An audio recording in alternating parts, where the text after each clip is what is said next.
My name is Peter Kuria Gedenji. I am a consultant in the area of business development, and I've been doing this for the last, say, 30, 40 years.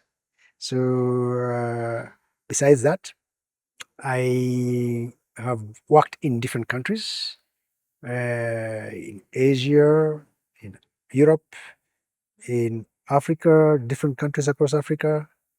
And I'm really passionate about the work that I do.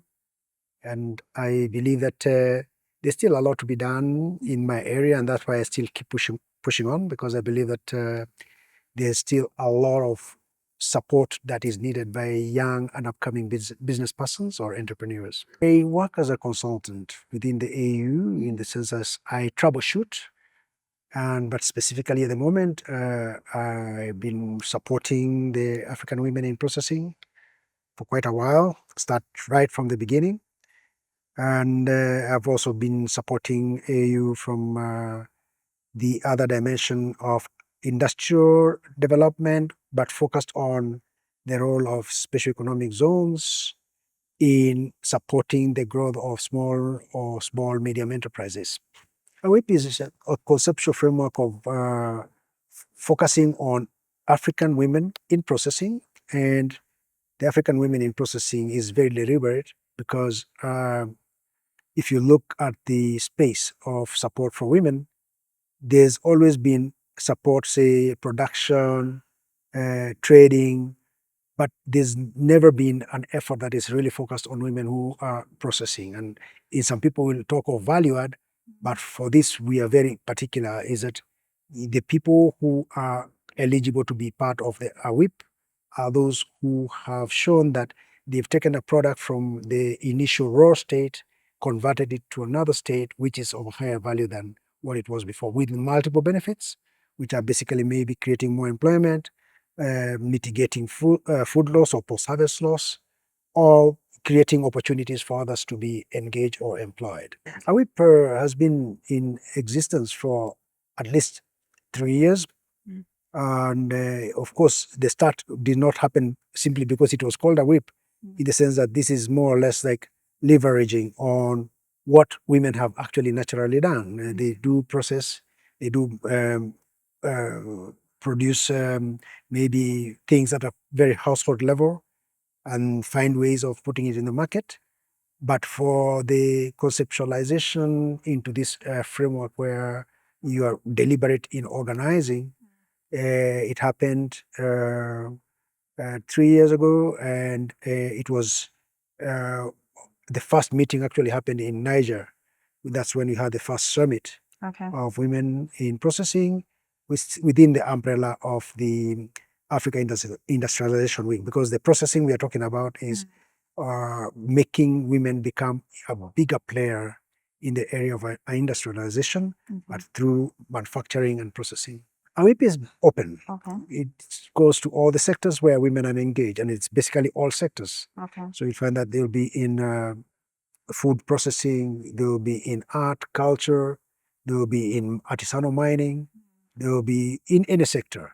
So basically, there's no sector that is left behind, as long as it's a woman who is adding value to raw produce and converting it to something else. Or it's a process for the business plan, because it was developed over a period, and it was validated in a meeting that happened in Cote d'Ivoire.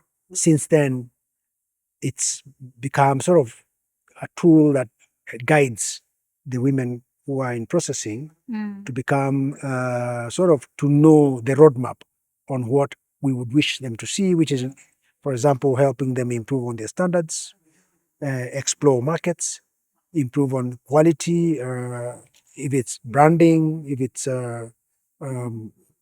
access to financing. So all those things are encompassed. The women in processing could actually go into an accelerator program, because what you're saying is that, first of all, before you even go into an accelerator or an incubator, you need, first of all, to have an idea. And these are women who have gone beyond ideas, and they're already having their products that they are trying to put or are already in the market. So a woman who already has, say, a certain product that she is seeking to sell in a different market, she could plug in into an accelerator that's focused on supporting women to go into that direction. So a whip is a broader system, but within a whip, there is tools that can be used to make the women even more impactful or to grow or scale their enterprises. Anybody is eligible. And anybody who feels that they've got a product, they are welcome to join. And that's why the structure of a whip is that there's a continental level, and whose mandate is more of lobbying and resource mobilization. And then there is the one at the regional level, where you're saying those are also working at the REX level. And again, there is a question of resource mobilization and a bit of capacity building.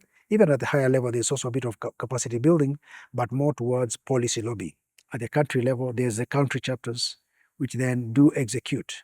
And those are the ones who are mandated with finding women or who are doing great things in whatever sector that they are in, and they can be onboarded at that level. I think there's an interesting concept here when it comes to industrialization and greening.